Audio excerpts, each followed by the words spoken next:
আপনি কতটুকু ইসলাম পালন করতেছেন, আপনি কতটুকু নবী সাল্লাল্লাহু আলাইহি ওয়াসাল্লামের সুন্নাত পালন করতেছেন, আপনি আল্লাহ পাকের হুকুম আহকাম কতটুকু মেনে চলতেছেন, আপনি এই দিকে ফোকাস দেন।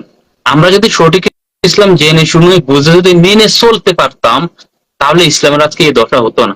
আজকে বলা হয় যে মুসলমানের দেশ, 90% মুসলমানের দেশ। 90% মুসলমানের দেশ ঠিকই, কিন্তু প্রকৃত মুসলমানের সংখ্যা কতজন আছে? আমরা আসলে মুসলমান না, আমাদের প্রকৃত মুসলিম হতে হবে। মুসলমান হয়ে তো শত শত মানুষ মারা যাচ্ছে দৈনিক, প্রকৃত মুসলিম হয়ে কয়জন মারা যাচ্ছে? তো আল্লাহ পাক আমাদেরকে সবাইকে, আমাকে সহকারে সবাইকে সঠিক উত্তম বিনিময় দান করুক, ভালো কথা বলার তৌফিক দান করুক, ভালো কথা চলার তৌফিক দান করুক। আর আরেকটা বিষয় একটু বলে শেষ দিই, আমি এটা শেষ দেব।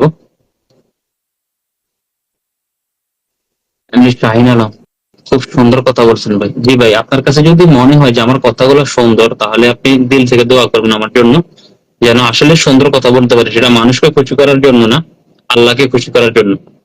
কারণ কথা বলাটা আল্লাহ পাকের একটা নেয়ামত। এই যে কথা বলা, এটা আল্লাহ পাকের নেয়ামত। বহু মানুষ আছে কথা বলার ইচ্ছা পোষণ করতেছে, কিন্তু কথা গুছিয়ে বলতে পারে না দেখে তারা ডেলিভারি দিতে পারতেছে না। তো কথা বলাটা হচ্ছে আল্লাহ পাকের একটা নেয়ামত। এই নেয়ামত আসলে আল্লাহ পাক সবাইকে দেয় না। আর কথা বলার মধ্যে আবার ভালো কথা এবং মন্দ কথা, এটারও পার্থক্য আছে। কথা বললে তো হবে না, ভালো কথা যদি না বলতে পারি তাহলে সেটা তো আল্লাহ পাকের নিয়ামত হলো না।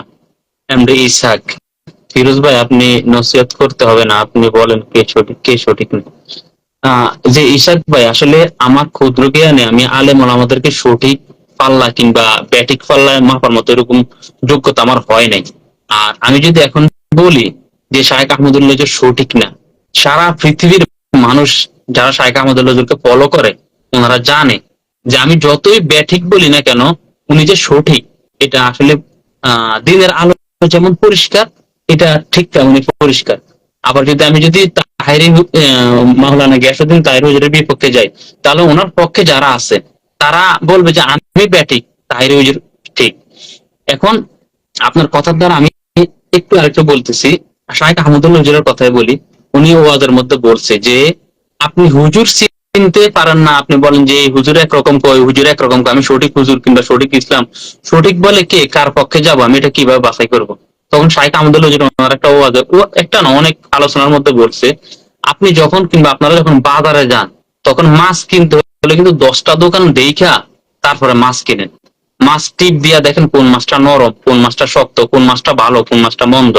আপনি যখন উনি এরকমও বলছে যে বাজারে যদি যান সয়াবিন তেল কিনতে, বাজারে তো বহুত ব্র্যান্ডের সয়াবিন তেল আছে, তা আপনি জেনে শুনে বুঝে ভালো সয়াবিন তেলটা খুঁজে নেন।